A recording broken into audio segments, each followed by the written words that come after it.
Andrew, coming on to you, and my first question for you would be around communication, and specifically authentic communication, because this is something which lots of organizations have struggled with in terms of tone of voice and getting that tone of voice right across the generations.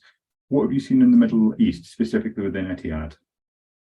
I think there's a real, I think first of all, there's a real challenge with authenticity. 100%. So there's kind of five big sort of battlegrounds, I suppose, that we work on. I think there's this piece around independence, and that kind of is driven by people being there's like sort of like the psychological safety of being authentic, because that's concerning. Because I think some people we see a lot of masking, and that's actually bad for mental health and wellness as well. So they're not comfortable being themselves. They believe they're playing a role, which I think is a real challenge. I think there's a huge piece around self-awareness for individuals. I think sometimes people believe they know everything, have all the answers, and almost not knowing everything and not having all the answers is a sign of weakness.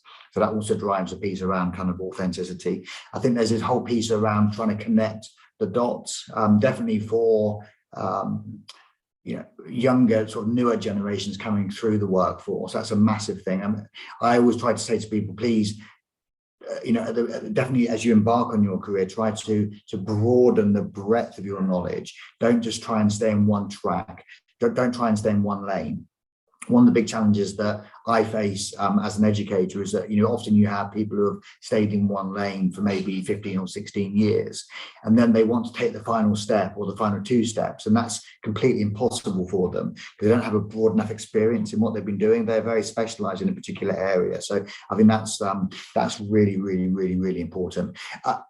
People are quite scared about being authentic. I think I'm sort of jaw-achingly authentic. I think sometimes people get very uncomfortable with how authentic I am, but I think that to me is really, really important. I think people being able to give me very straight, direct feedback, people being incredibly honest is really important. I've had a couple of interesting bosses in my career. I've had lots of interesting bosses, but there's two kind of bosses that I always kind of focus back on.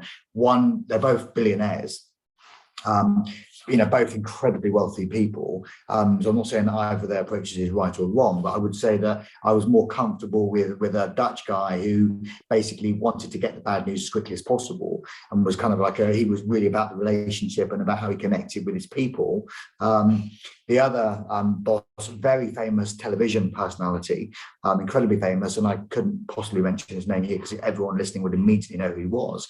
But that individual was the complete opposite of that. So he was the last to hear the bad news because people were terrified of him because he didn't have a relationship with those individuals. He treated people as his servants.